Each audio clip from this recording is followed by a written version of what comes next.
News first சக்தியின் பிரதான செய்திகளின் தலைப்புச் செய்திகள். வணக்கம். வீக்கெண்ட் சக்தியின் பிரதான செய்திகளின் தலைப்புச் செய்திகள்.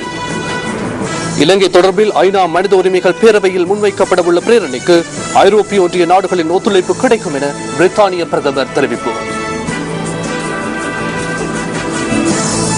ஜெனீவா பிரேரணை தொடர்பில் தெளிவுபடுத்துமாறு அஸ்கிரிய மற்றும் மல்வத்து தேரர்கள் ஜனாதிபதியிடம் கோரிக்கை. முன்னாள் ஜனாதிபதி தொடர்பில் அமைச்சர் எஸ்.பி. திசாநாயக்க கருத்து.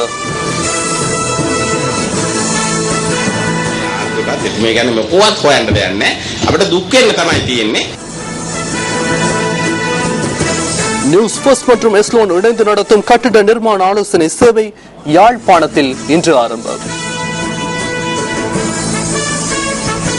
தொடர்ந்து விரிவான செய்திகளுடன் பிரதான கலையகத்தில் பிரசாந்த் ராஜ். நன்றி தில்ஷான். வணக்கம். நீங்கள் இணைந்து கொள்வது நியூஸ் ஃபர்ஸ்டின் வீக்கெண்ட் இரவு 8 மணி பிரதான செய்திகளுடன். இனி விரிவான செய்திகள். இலங்கை தொடர்பில் ஐக்கிய நாடுகளின் மனித உரிமைகள் பேரவையில் முன்வைக்கப்படவுள்ள பிரேரணைக்கு ஐரோப்பிய ஒன்றிய நாடுகளின் ஒத்துழைப்பு கிடைக்கும் என பிரித்தானிய பிரதமர் டேவிட் கெமரன் தெரிவித்துள்ளார். ஐரோப்பிய ஒன்றியத்தின் கூட்டத்தின் பின்னர் நேற்று நடைபெற்ற ஊடகவியலாளர் சந்திப்பிலேயே அவர் இதனை கூறியுள்ளார். இலங்கை தொடர்பில் கவனம் செலுத்தியுள்ளோம். அந்த நாடு தொடர்பில் நாம் அதிக கவனம் செலுத்தியுள்ளோம் என்பதனை நீங்கள் அறிந்துள்ளீர்கள். நாட்டில் நல்லிணக்கத்தை காண்பதற்கு நான் ஆசைப்படுகின்றேன். கடந்த காலங்களில் இடம்பெற்ற சம்பவங்களுக்கு முதலிடம் வழங்கி செயற்பட வேண்டும். ஜனாதிபதி ராஜபக்சவினால் இது தொடர்பில் நடவடிக்கை எடுப்பதற்கு முடியாமல் போயுள்ளது. எனவே யுத்த குற்றங்கள் தொடர்பில் சர்வதேச சுயாதீன விசாரணை அவசியம் என்றே நாம் கோருகின்றோம். ஐக்கிய நாடுகளின் மனித உரிமைகள் தொடர்பிலான ஆணையாளரும் அதனை கோரியுள்ளார். ஐக்கிய நாடுகளின் மனித உரிமைகள் பேரவையானது பிரித்தானியாவின் இணை அனுசரணையில் முன்வைக்கப்பட்ட பிரேரணைக்கு ஒத்துழைப்பு வழங்குகின்றது. சர்வதேச நாடுகள் இந்த பிரேரணைக்கு ஆதரவளித்து வாக்களிக்கும். அதற்கு ஐரோப்பிய ஒன்றியத்தின் அனைத்து நாடுகளினதும் ஒத்துழைப்பை பெற்றுக் கொண்டுள்ளேன். இலங்கையில் மனித உரிமை அமைப்புகள் பாதுகாப்பு தரப்பினரால் விசாரணைக்கு உள்ளாக்கப்பட்டுள்ளதாக தமக்கு அறிய கிடைத்துள்ளதாக அமெரிக்க ராஜாங்க திணைக்களம் தெரிவித்துள்ளது. மனித உரிமை செயற்பாட்டாளர்களான ருக்கி பெர்னாண்டோ மற்றும் அருட்தந்தை பிரவீன் மகேசன் ஆகியோர் கைது செய்யப்பட்ட சம்பவம் தொடர்பில் கவலை அடைவதாக அமெரிக்க ராஜாங்க திணைக்களத்தின் பேச்சாளர் ஜேன் சாக்கி தனது உத்தியோகபூர்வ இணையதளத்தில் குறிப்பிட்டுள்ளார். இலங்கையில் இடம்பெற்ற யுத்தத்தின் போது 2 தரப்பினராலும் மேற்கொள்ளப்பட்டதாக கூறப்படுகின்ற மனித உரிமை மீறல்கள் தொடர்பிலான விசாரணைகளுக்காக தமது உயிரையும் எதிர்காலத்தையும் அர்ப்பணித்த பிரஜைகளுக்கு எதிராக அரசாங்கம் தண்டனை மிகு செயற்பாட்டினை முன்னெடுப்பது கவலை அளிக்கும் விடயம் என்றும் அமெரிக்க ராஜாங்க திணைக்களம் தெரிவித்துள்ளது. இலங்கையில் மனித உரிமை நிலைமை மோசமடைந்துள்ளமையினால் நாட்டு மக்களின் ஒத்துழைப்புடன் அமெரிக்கா மற்றும் சர்வதேச பங்காளர்கள் ஐக்கிய நாடுகளின் மனித உரிமை பேரவையில் தொடர்ந்தும் பிரேரணையை கொண்டு வருவதற்கு நடவடிக்கை எடுப்பதாக திணைக்களம் மேலும் தெரிவித்துள்ளது. கொழும்பில் இன்று நடைபெற்ற ஊடகவியலாளர் சந்திப்பில் பிரித்தானிய பிரதமரின் இந்த கருத்தை அமைச்சர் மைத்ரிபால சிறிசேன நிராகரித்தார். அது முற்றிலும் பொய்யான கருத்தாகும். கற்றுக்கொண்ட பாடங்கள் மற்றும் நல்லிணக்க ஆணைக்குழுவின் பரிந்துரைகளுக்கு அமைவாக இலங்கையில் நல்லிணக்கத்தை ஏற்படுத்தும் செயற்பாடுகளில் அரசாங்கம் ஈடுபட்டுள்ளது. அதனை நாம் நடைமுறைப்படுத்துகின்றோம். சிலர் விடயங்களை நன்கு புரிந்து கொண்டு தவறான கருத்துக்களை வெளியிடுகின்றனர். சில வேளைகளில் நாட்டில் உள்ளவர்கள் வெளிநாடுகளுக்கு சென்று கருத்துக்களை தெரிவிக்கின்றனர். தமிழ் தேசிய கூட்டமைப்பின் சில உறுப்பினர்களும் அவ்வாறு நடந்து கொள்கின்றனர். எல்லோரும் அல்ல, சிலர் அவ்வாறு செயற்படுகின்றனர். அதனை எம்மால் நிறுத்த முடியாது. இது ஒரு ஜனநாயக நாடு. எனினும் உண்மையான நிலையை அனைவரும் அறிவர். நாட்டில் அமைதியான சூழ்நிலையே காணப்படுகின்றது. இதேவேளை இன்று நடைபெற்ற ஊடகவியலாளர் சந்திப்பில் மீள்குடியேற்ற பிரதி அமைச்சர் விநாயகமூர்த்தி முரளிதரன் ஜெனீவா விவகாரம் தொடர்பில் இவ்வாறு கருத்து வெளியிட்டார். ஜெனீவா பிரச்சினை மேலும் இருக்கின்ற இந்த காலகட்டத்தில் மக்களின் ஆதரவு எங்களுடைய அரசாங்கத்திற்கும் எங்களுடைய மதிப்புரிய மஹிந்த ராஜபக்ச அவர்களுக்கும் எவ்வாறு பெரியிருக்கின்றது என்பதை நிரூபித்து காட்டக்கூடிய ஒரு தேர்தலாக வரப்போகின்ற தேர்தல் அமையப்போகின்றது. அவை இதனூடாக சர்வதேச சமூகத்திற்கு ஒரு சிறந்த பாடத்தை நாங்கள் படிப்பதற்கு திட்டமிட்டிருக்கிறோம். 30 வருட கால யுத்தம் முடிவுக்கு வந்ததன் பிற்பாடு பெரும் பாரிய வேலை திட்டங்களை எங்களுடைய அரசாங்கம் எங்களுடைய மக்களுக்காக தற்போது செய்து வருகின்றது.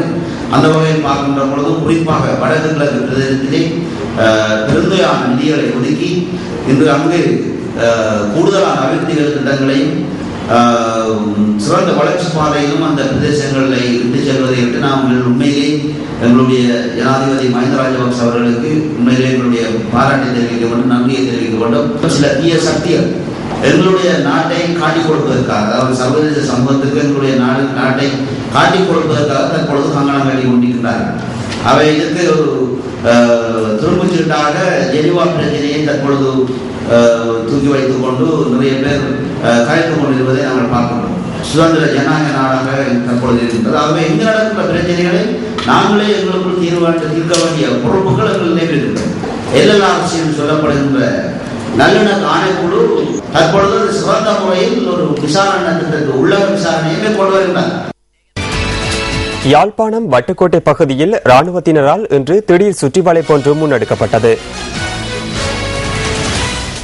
இந்த சுற்றிவளைப்பு நடவடிக்கைகள் இன்று அதிகாலை முன்னெடுக்கப்பட்டுள்ளன. இன்று இடம்பெற்ற சுற்றிவளைப்பின் போது வட்டுக்கோட்டை பகுதியில் 100க்கும் அதிகமானவர்கள் விசாரணைக்கு உட்படுத்தப்பட்டுள்ளதுடன் வீடுகள் பலவும் சோதனைக்கு உட்படுத்தப்பட்டுள்ளதாக ராணுவ ஊடக பேச்சாளர் பிரிகேடியர் ருவன் வணிகசூரிய நியூஸ் ஃபர்ஸ்டுக்கு தெரிவித்தார்.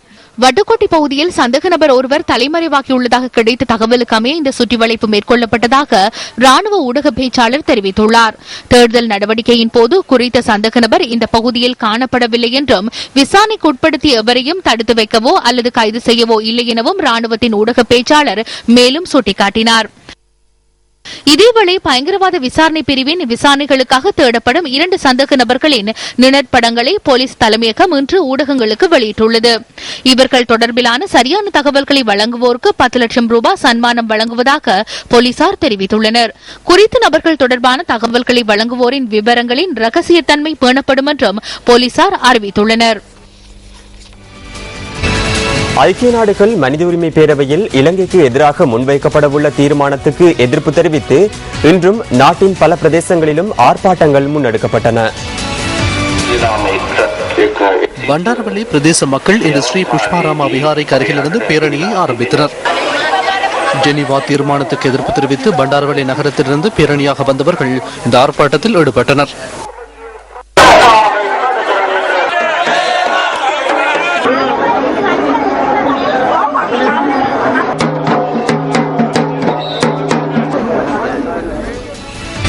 ஜெனீவா விவகாரம் தொடர்பில் தம்மை தெளிவுபடுத்துமாறு அஸ்கிரிய மற்றும் மல்பத்து பீடங்களின் மகாநாயக்க தேரர்கள் ஜனாதிபதியிடம் கோரியுள்ளனர்.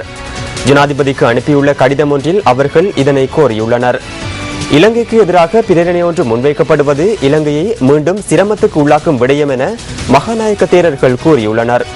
இது தொடர்பில் நாட்டில் தெரிவிக்கப்படும் ஒன்றுக்கு முரணான கருத்துக்கள் தொடர்பில் தெளிவுபடுத்துவதற்கு நடவடிக்கை எடுக்குமாறும் அஸ்கிரி மற்றும் மல்வத்து பீடங்களின் மகாநாயக்க தேரர்கள் ஜனாதிபதியிடம் கோரியுள்ளனர்.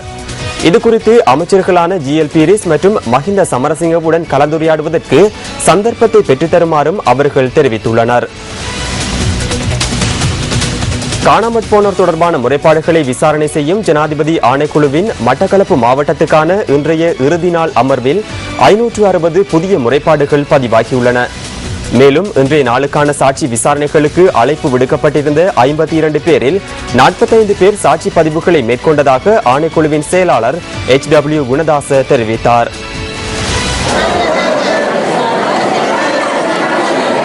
மட்டக்களப்பு நகரை உள்ளடக்கியதாக மண்முனை வடக்கு பிரதேச செயலகத்திற்கு உட்பட்ட 23 கிராம உத்தியோகத்தர் பிரிவுகளைச் சேர்ந்தவர்களின் சாட்சியங்கள் இன்று பதிவு செய்யப்பட்டன.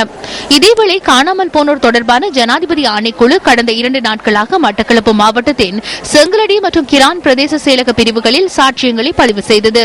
இதன் பிரகாரம் இதுவரை கடந்த 2 நாட்களில் மொத்தமாக 112 பேரின் சாட்சியங்கள் ஆணைக்குழுவினால் பதிவு செய்யப்பட்டுள்ளதுடன் புதிதாக 824 முறைப்பாடுகளும் ஏற்றுக்கொள்ளப்பட்டுள்ளன.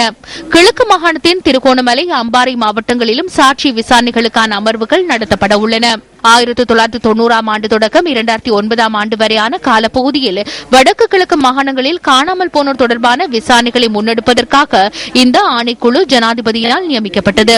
கற்றுக்கொண்ட பாடங்கள் மற்றும் நல்லிணக்க ஆணைக்குழுவின் பரிந்துரைகள் அமுலாக்கத்திற்கான தேசிய செயற்பாட்டு திட்டத்தின் கீழ் இந்த ஆணைக்குழு இயங்கி வருகிறது. ஆணைக்குழுவின் முதலாவது பகிரங்க அமர்வு வடமாகாணத்தில் ஜனவரி, பிப்ரவரி மாதங்களில் இடம்பெற்றதுடன் இதன்போது பெரும் எண்ணிக்கையானவர்களிடமிருந்து சாட்சியங்கள் பதிவு செய்யப்பட்டிருந்தன. நாடு முழுவதிலும் இருந்து சுமார் 16,000 பேர் ஆணைக்குழுவில் முறைப்பாடுகளை பதிவு செய்துள்ளமை குறிப்பிடத்தக்கது.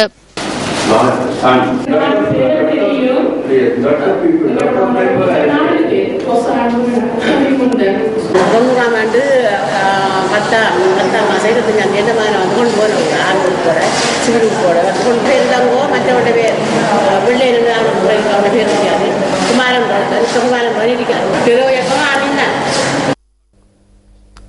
பொதுமக்களின் நன்மை கருதி நியூஸ் ஃபர்ஸ்ட் மற்றும் எஸ்லோன் இணைந்து நடத்தும் கட்டட நிர்மாண ஆலோசனை சேவை இன்று யாழ்ப்பாணத்தில் ஆரம்பமானது. யாழ் மத்திய கல்லூரியில் இன்று ஆரம்பமான இந்த சேவை நாளையும் இடம்பெறவுள்ளது.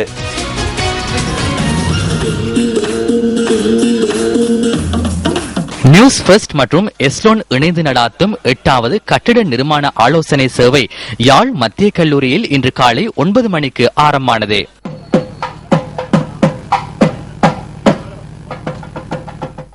வடமாகாண ஆளுநர் மேஜர் ஜி.ஏ. சந்திரசிறி, யாழ் பிராந்திய சிரேஷ்ட போலீஸ் அத்தியட்சகர் விமலசேன, சிரேஷ்ட போலீஸ் அத்தியட்சகர் சரத் முள்ளேரியாவ 521வது படையணியின் கட்டளை அதிகாரி கேண குணதிலக்க, எஸ்லோன் நிறுவனத்தின் குழும பணிப்பாளர் எஸ்.சி. வீரசேகர உள்ளிட்ட கேபிட்டல் மகாராஜா நிறுவனத்தின் உயர் அதிகாரிகள் பலரும் இதில் கலந்து கொண்டிருந்தனர். யாழ் மத்திய கல்லூரிக்கு சென்ற அதிதிகள் அனைவரும் தமிழ் பாரம்பரிய முறைப்படி வரவேற்கப்பட்டனர்.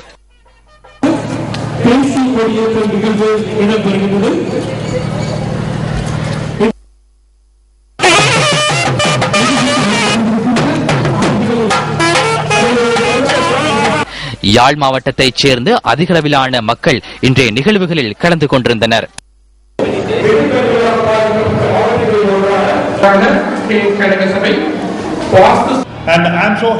இந்த நிறுவனத்தினர் இங்கு வருகை தந்தமையை இட்டு நான் மிகுந்த மகிழ்ச்சி அடைகின்றேன்.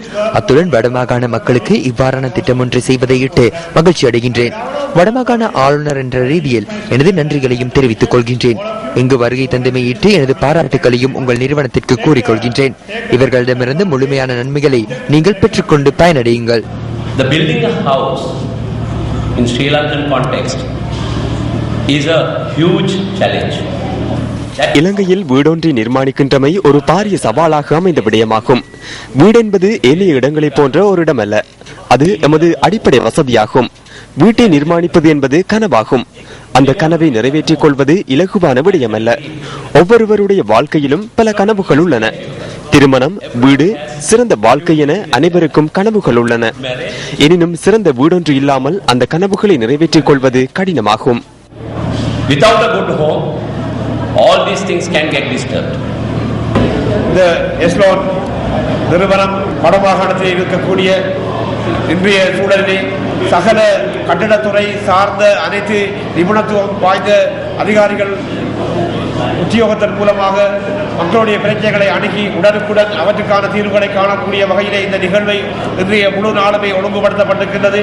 அந்த வகையிலே மகாராஜா நிறுவனத்தின் அதனோடு தொடர்பான இந்த சக்தி குடும்பத்தினருக்கு எமது கல்லூரி மற்றும் இந்த யாழ் தமிழ் மக்கள் சார்பாக நாங்கள் நன்றியை கூறிக்கொண்டு கட்டிட நிர்மாண ஆலோசனை சேவை, மின் பொறியியல், வாஸ்து சாஸ்திரம், நீர்க்குழாய் திருத்துணர்கள் ஆலோசனை, சட்ட ஆலோசனை, மாகாண அரசேவை தொடர்பான ஆலோசனை, வங்கிக் கடன் போன்ற பல்வேறு விடயங்கள் தொடர்பில் மக்களுக்கு நிபுணர்கள் ஊடாக இலவசமாக ஆலோசனைகளை வழங்குவதே இந்த திட்டத்தின் நோக்கமாகும். இன்றும் நாளையும் இடம்பெறும் இந்த நிகழ்வில் கொழும்பு மற்றும் யாழ் மாவட்டத்தைச் சேர்ந்த துறைசார் விசேட நிபுணர்கள் மக்களுக்கு சேவைகளை வழங்குகின்றனர். அத்துடன் யாழ்ப்பாண பிரதேசத்தில் உள்ள பல இடங்களுக்கு எஸ்லோன் நிறுவனத்தின் ஊழியர்கள் சென்று நீர்க்குழாய் திருத்த பணிகளிலும் இலவசமாக ஈடுபட்டனர். இந்த சேவையின் மூலம் பலர் பயன்பெற்றதாக எமது பிராந்திய செய்தியாளர் தெரிவித்துள்ளார். இன்று காலை யாழ் மத்திய கல்லூரியில் 15 வயதிற்குட்பட்ட மாணவர்களுக்காக நடாத்தப்பட்ட ஓவிய போட்டியில் அதிகளவிலான சிறார்கள் மிகுந்த ஆர்வத்துடன் கலந்து கொண்டனர். இதில் கலந்து கொண்டு தமது திறமைகளை வெளிப்படுத்திய மாணவர்களுக்கு சான்றிதழ்களும் வழங்கப்பட்டன. இதேவேளை வீதி விபத்துக்களை குறைக்கும் நோக்கில் சாரதிகளுக்கான விசேட பயிற்சி பட்டறை ஒன்றும் இன்று நடைபெற்றது. இந்த வீதி பாதுகாப்பு பயிற்சி பட்டறையில் 400க்கும் அதிகமான சாரதிகள் கலந்து கொண்டனர். இதேவேளை வடமாகாண ஆளுநர் உள்ளிட்ட பிரதம அதிதிகள் இங்கு அமைக்கப்பட்டிருந்த காட்சி கூடங்களையும் பார்வையிட்டனர்.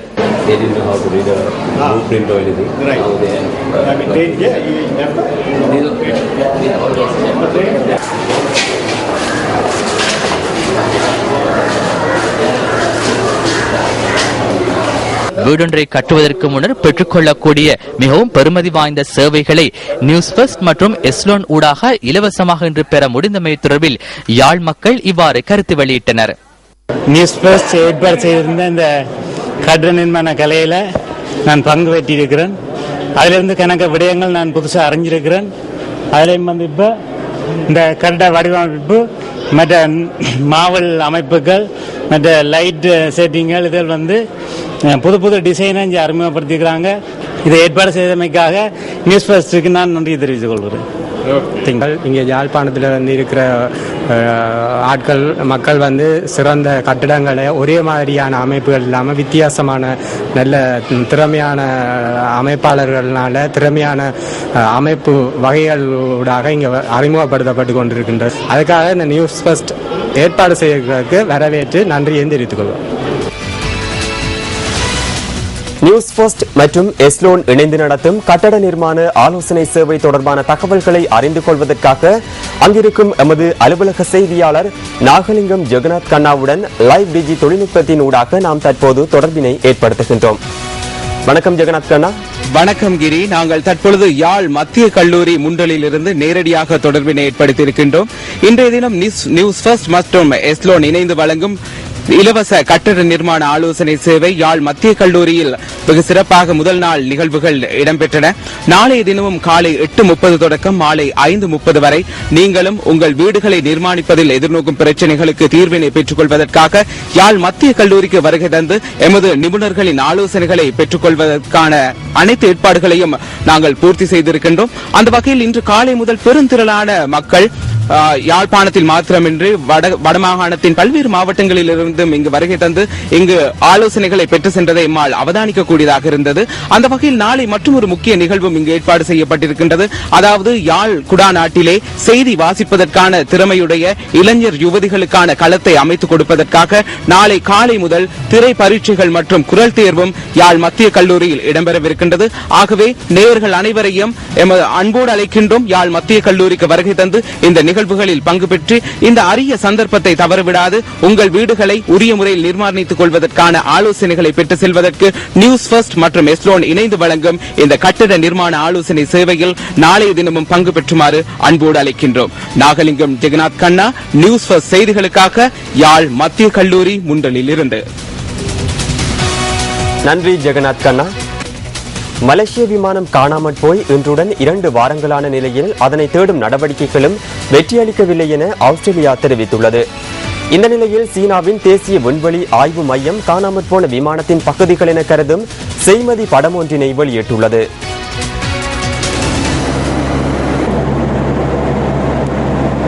காணாமல் போன மலேசிய விமானமான MH370 காணாமற் போய் இன்றுடன் 2 வாரங்களான நிலையில் அதனை தேடும் நடவடிக்கைகள் வெற்றியளிக்கவில்லை.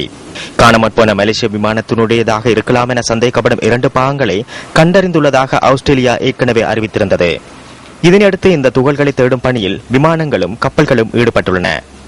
இந்து சமுத்திரத்தில் முன்னெடுக்கப்படும் இந்த நடவடிக்கைகளில் 2வது நாளும் பலனளிக்கவில்லை என சர்வதேச ஊடகங்கள் செய்தி வெளியிட்டுள்ளன.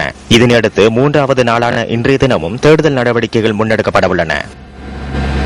இதேவேளை சீனாவின் தேசிய விண்வெளி ஆய்வு மையம் காணாமல் போன விமானத்தினுடையது என கருதும் செய்மதி படம் ஒன்றினை வெளியிட்டுள்ளது. இது தொடர்பாக தெரிவிக்கப்பட்டுள்ள இணையதளத்தில் மார்ச் மாதம் 18ஆம் தேதி குறித்த செய்மதி படத்தினை எடுத்துள்ளதாக அறிவிக்கப்பட்டுள்ளது. இருந்தபோதும் சீனா, ஜப்பான், ஆஸ்திரேலியா போன்ற நாடுகள் தொடர்ந்தும் தேடுதல் நடவடிக்கையினை மேற்கொண்டுள்ளன. கெலியோயா பிரதேசத்தில் இன்று நடைபெற்ற வைபவம் ஒன்றில் உயர்கல்வி அமைச்சர் SB திசாநாயக்க முன்னாள் ஜனாதிபதி தொடர்பில் கருத்து தெரிவித்தார். முன்னாள் ஜனாதிபதி சந்திரிகா பண்டாரநாயக்க குமாரதுங்க தற்போது ஓய்வெடுத்தால் சிறந்தது. அவர் தற்போது விகாரிகளுக்கு சென்று வழிபாடுகளில் ஈடுபட்டுக் கொண்டிருப்பதே சிறந்தது. எனினும் துரதிருஷ்டவசமாக மற்றொரு பிரதேச சபை தேர்தலில் அதனகளவில் போட்டியிடுவார் என்றே நினைக்கின்றேன். அவர் தொடர்பில் தேடுவதற்கு ஒன்றுமில்லை. எனக்கோ ஜனாதிபதிக்கோ அல்லது எமது அரசாங்கத்துக்கோ அவர் தொடர்பில் தேடுவதற்கு ஒன்றுமில்லை. எம்மால் கவலை அடையவே முடியும். 11 வருடங்களையும் நினைக்கும் போது கவலையாக உள்ளது. அந்த வேளையில் நாம் அமைச்சர்களாக இருந்தோம். சந்திரிகாவின் காலம் 2000ஆம் ஆண்டு நிறைவடைந்தது. சந்திரிகாவின் அரசாங்கத்தை தோல்வியடைய செய்யும் போது இலங்கை வரலாற்றில் முதற் தடவையாக பொருளாதாரம் மறை 1.4 காணப்பட்டது. அதுவே அவருக்குள்ள கௌரவமாகும். பல்கலைக்கழக மாணவர் சங்க தலைவர்களின் கைது தொடர்பில் பிரஜைகள் முன்னணியின் செயலாளர் நாயகமும் பாராளுமன்ற உறுப்பினருமான J. ஸ்ரீரங்கா பாராளுமன்றத்தில் கருத்து தெரிவித்தார். பல்கலைக்கழக மாணவ சங்கங்கள் உண்மையில் அவர்களுடைய உரிமைகளுக்காக, அவர்களுடைய கருத்துக்காக அவர்கள் போராடுகின்ற ஒரு நிலைமையினை ஏற்படுத்த வேண்டிய ஒரு கடமை இருக்கிறது. இன்று எல்லா பல்கலைக்கழகங்களிலும் மாணவ சங்கங்கள் செயலிழந்து காணப்படுகின்ற நிலைமை காணப்படுகிறது. இது நிச்சயமாக எஸ்பி திசாநாயக்க அமைச்சர் அவர்களுக்கு நன்கு புரியும் என்று நினைக்கின்றேன். என்ற அவர் அந்த பாசறையில் வளர்ந்ததற்கு அப்பால் மாணவ சிக்ஷ சங்கங்களுக்கு தலைமைத்துவத்தையும் வழங்கினவர். உண்மையில் கொழும்பில் சரி அல்லது யாழ்ப்பாணத்தில் பல்கலைக்கழகத்தில் கூட அந்த மாணவ சங்கங்கள் பல முறை கைது செய்யப்படுவதும் பல யாழ் பல்கலைக்கழக மாணவ சங்க தலைவர்கள் தடுப்பு முகாம்களில் வைக்கப்படுவதும் புனர்வாழ்வு அளிக்கப்படுவதும் காணக்கூடியதாக இருக்கிறது. பலர் உண்மையில் மாணவ சங்கங்கள் இருக்கின்ற பொழுது ஒரு சுயநலமற்ற ஒரு போராட்டங்களை நடத்துவது வழக்கம். அது கொழும்பு பல்கலைக்கழகமாக இருக்கலாம், அல்லது மொரட்டுவ பல்கலைக்கழகமாக இருக்கலாம், பிராதனை பல்கலைக்கழகமாக இருக்கலாம், அல்லது யாழ் பல்கலைக்கழகமாக இருக்கலாம். எனவே அந்த சுயநலமற்ற அந்த போராட்டங்களுக்கு அரசியல் வடிவம் கொடுப்பதற்கு அப்பால் அந்த போராட்டங்களை இணைத்துக் கொண்டு அவர்களையும் இணைத்துக் கொண்டு போகின்ற பொழுதுதான் புத்திஜீவிகள் என்று கூறுகின்றோம். புத்திஜீவிகள் என்று கூறுகின்ற மாவட்டங்களிலே திறம்பட எடுக்கப்பட்டவர்களின் கருத்துக்களை நாங்கள் ஏற்பதற்கு தயங்குகிறோமாக இருந்தால் எந்த வகையான ஒரு ஜனநாயக நாட்டில் குட் கவர்னன்ஸ் என்பதனை ஏற்படுத்த முடியும்? யுத்தத்தினால் உடல் அவயங்களை இழந்தவர்களுக்கு செயற்கை உறுப்புகள் வழங்கும் நிகழ்வு இன்று முல்லைத்தீவு 59வது ராணுவ படைப்பிரிவின் கட்டளை தலைமையகத்தில் இடம்பெற்றது. இதில் மாவட்ட அரசாங்க அதிபர் வேதநாயகன், வடமாகாண சபை உறுப்பினர் ரவிகரன் மற்றும் உதவி தவிசாளர் ஆண்டனி ஜெகநாதன், முன்னாள் பாராளுமன்ற உறுப்பினர் கனகரத்னம் உட்பட பலர் கலந்து கொண்டனர். இந்த நிகழ்வின் போது 52 அங்கவினர்களுக்கு செயற்கை உறுப்புகள் வழங்கி வைக்கப்பட்டது. கலாநிதி நீலன் திருச்செல்வத்தின் மனைவியான சிதி சுகன்யா திருச்செல்வம் காலமானார். கொழும்பின் தனியார் வைத்தியசாலையொன்றில் சிகிச்சை பெற்று வந்த நிலையிலேயே இவர் காலமாகியுள்ளார். 1944 ஆண்டு அக்டோபர் மாதம் 3ஆம் தேதி பிறந்த சித்தி சுபன்யா திருச்செல்வம் ஒரு சட்டத்தரணி ஆவார். 2 பிள்ளைகளின் தாயாரான அவர் தனது 69வது வயதில் நேற்று காலமானார். நாட்டின் மிக திறமையான அரசியல் செயற்பாட்டாளரும் புத்திஜீவியுமான நீலன் திருச்செல்வத்தின் அன்பு மனைவியான சித்தி சுகன்யா திருச்செல்வம் நாட்டிலுள்ள முன்னணி பல நிறுவனங்களின் பணிப்பாளர் சபை உறுப்பினராகவும் செயற்பட்டுள்ளார். நீலன் திருச்செல்வம் மண்டபத்தின் ஸ்தாபகரும் அவராவார். சட்டத்தரணியாகவும் சமூக சேவையாளருமாக புகழ்பெற்றிருந்த நீலன் திருச்செல்வம் 1999ஆம் ஆண்டில் தற்கொலை குண்டு தாக்குதலில் உயிரிழந்தார். சித்தி சுகன்யா திருச்செல்வத்தின் பூதவுடல் கொழும்பு ரொஸ்பின் பிளேஸ் இலக்கம் 48 அமைந்துள்ள அன்னாரின் இல்லத்தில் இறுதி அஞ்சலிக்காக வைக்கப்பட்டுள்ளது. இறுதி கிரியைகள் நாளை 11 மணிக்கு பொரளை மயானத்தில் இடம்பெற உள்ளன. அன்னாரின் பூதவுடல் இறுதி கிரியைகளுக்காக நாளை காலை 10:30 மணிக்கு வீட்டிலிருந்து எடுத்துச் செல்ல உள்ளதாக உறவினர்கள் தெரிவித்துள்ளனர். விவசாயிகள் நட்டத்தை எதிர்நோக்குகின்றமை அவர்களின் வாழ்வாதாரத்தை பாதிக்கின்ற விடயமாகும். அம்பாறை மாவட்ட மேட்டுநில பயிற்சியாளர்கள் உரிய சந்தை வாய்ப்பை ஏற்படுத்தி தருமாறு கோரிக்கை விடுக்கின்றனர். அம்பாறை மாவட்டத்தில் பெரும்பாலானவர்கள் தமது ஜீவனோபாய தொழிலாக விவசாயத்தையே மேற்கொள்கின்றனர். இங்கு காணப்படும் விவசாய நிலப்பரப்புகளில் பெரும்பாலான பகுதிகளில் நெற்செய்கை மேற்கொள்ளப்படுகிறது. இது தவிர சோளம், நிலக்கடலை, பயறு, இருங்கு, மரவள்ளி மற்றும் மரக்கறி செய்கைகளிலும் இங்குள்ள விவசாயிகள் ஈடுபட்டு வருகின்றனர். அம்பாறை மாவட்டத்தின் கோமாரி, விநாயகபுரம், திருக்கோவில், தாண்டியடி போன்ற பகுதிகளில் உள்ள விவசாயிகள் நிலக்கடலை உற்பத்தியில் ஈடுபட்டு வருகின்றனர். அதிகம் செலவிட்டு நிலக்கடலை செய்கையில் ஈடுபடுகின்ற போதிலும் அதற்கான உரிய சந்தை வசதி தமக்கு ஏற்படுத்தி கொடுக்கப்படவில்லை என்று விவசாயிகள் தெரிவிக்கின்றனர். வியாபாரிமார் வந்து கண்ணை பொத்தி அடிக்கிற விலைக்கு எடுத்து போறாங்க. காய வச்சு கச்சான் கொடுக்குறதா ஒரு நல்ல ஒரு சட்டத்திட்டத்துக்குள்ள விலைக்கு பொருட்கள் எடுக்கணும். அதுக்கு அரசாங்கம் தான் உதவி எங்களுக்கு செஞ்சு தரணும். நிச்சயம் கஷ்டத்தை நோக்கி கொண்டிருக்கிறோம். இந்த மேட்டு நிலத்து விவசாயிகள் சின்ன விலைக்கு வந்து எடுத்து போறாங்க சாமான்கள். சிலவு இருக்கு, கடன் சிலவு இருக்குது. சிலவுக்கு ஏற்ற வருமானம் இல்லை எங்களுக்கு. விதை வாங்கும் போது 185 ரூபா ஒரு கிலோக்கு எடுக்கிறாங்க. பெங்கள்கிட்ட வந்து எடுத்து போறாங்க 100 ரூபா, 110 ரூபா, 95 ரூபா ஒரு கிலோ. உரத்தை வெளியிடங்களில் கொள்வனவு செய்வதற்காக தாம் பாரிய தொகையை செலவிட வேண்டியுள்ளதாகவும் அவர்கள் கவலை தெரிவிக்கின்றனர். இந்த வீட்டில் பயிர் செய்ய எங்களுக்கு உரம் இல்லை. நாங்கள் போய் ப்ரைவேட்டில் கேட்க போனால் 1000க்கு மேலே சொல்கிறாங்க விலை. அதுவும் பெரிய கஷ்டத்தோடு தான் வாங்கி எடுக்க வேண்டிய நிலப்பாடு இருக்குது. இருந்தும் இப்போ நாங்கள் இங்கே விவசாயத்தின காலத்தில் உரம் கொடுக்குறாங்களோட போனால் அவங்க மானியமாக 350 ரூபாய்க்கு தர உரத்தை எங்களுக்கு டிரான்ஸ்போர்ட் கூலி ஆமான்னு சொல்லி அதிலிருந்து இன்னும் கூட 600 ரூபாய்க்கு எங்களுக்கு உரத்தை யூஸ் பண்ணி தராங்க சில கட்டத்தில். அது இல்லாத எடுத்துட்டு நாங்க போய் வெளியில போய் எடுக்க போனா அங்கேயும் கஷ்டமா இருக்குது. தமக்கான சந்தை வாய்ப்பை ஏற்படுத்தி கொடுக்க உரிய அதிகாரிகள் முன் வருவார்கள் என்று காத்திருக்கின்றனர் இந்த விவசாயிகள். உங்கள் வாழ்க்கை எங்கள் செய்தி.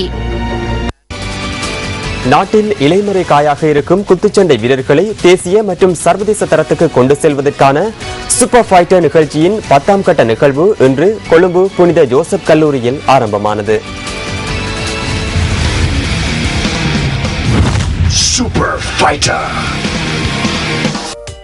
MAS ஹோல்டிங் நிறுவனத்துடன் இணைந்து நியூஸ் ஃபர்ஸ்ட் மற்றும் MTV MBC ஊடக வலையமைப்பு இந்த நிகழ்ச்சியை ஏற்பாடு செய்துள்ளது.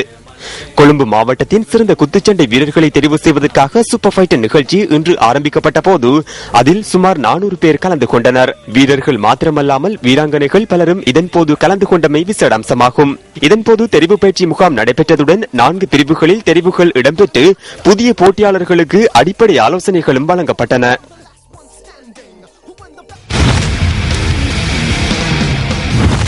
சூப்பர் ஃபைட்டர் காலியில் உள்ள பிரபல பாடசாலைகள் இரண்டிற்கிடையில் இடம்பெற்ற கிரிக்கெட் போட்டியில் ஏற்பட்ட அமைதியின்மையை கட்டுப்படுத்த போலீசார் கண்ணீர் புகை பிரயோகம் மேற்கொண்டுள்ளனர். காலி சர்வதேச மைதானத்தில் இன்று இடம்பெற்ற கிரிக்கெட் போட்டியின் போதே இந்த அமைதியின்மை ஏற்பட்டுள்ளது. போட்டியில் ஒரு அணி வெற்றி இலக்கை அடையும் தருவாயில் இருந்தபோது குழு ஒன்று மைதானத்திற்குள் பிரவேசித்தமையால் இந்த அமைதியின்மை ஏற்பட்டுள்ளதாக எமது பிராந்திய செய்தியாளர் குறிப்பிட்டார்.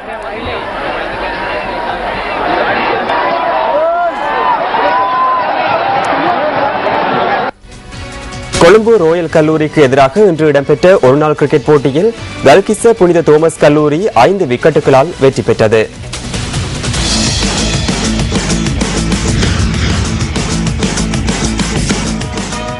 கொழும்பு SSC மைதானத்தில் இடம்பெற்ற இந்த போட்டியில் முதலில் துடுப்படுத்தாடிய கொழும்பு ரோயல் கல்லூரி 49.3 ஓவர்களில் சகல விக்கெட்டுகளையும் இழந்து 235 ஓட்டங்களை பெற்றுக் கொண்டது. துடுப்பாட்டத்தில் சமிக்க கருணாரத்ன 84 ஓட்டங்களையும் இஷாந்த பண்டிதரத்னம் 39 ஓட்டங்களையும் பெற்றுக் கொண்டனர். ஷான் விஜய்சிங்க 18 ஓவர்களுக்கு 3 விக்கெட்டுகளை கைப்பற்றினார். பதிலுக்கு துடுப்படுத்தாடிய கல்கிஸ்ஸ தோமஸ் அணியினர் 48.3 ஓவர்களில் 5 விக்கெட்டுகளை இழந்து வெற்றி இலக்கை அடைந்தனர். துடுப்பாட்டத்தில் தரந்து ரத்நாயக்க 70 ஓட்டங்களையும் சவித்த ஜெயதிலக 40 ஓட்டங்களையும் பெற்றுக் கொண்டனர். இதேவேளை சமித்த கருணாரத்னம் 36 ஓட்டங்களுக்கு 3 விக்கெட்டுகளை கைப்பற்றி பந்து வீச்சிலும் திறமையை வெளிப்படுத்தினார்.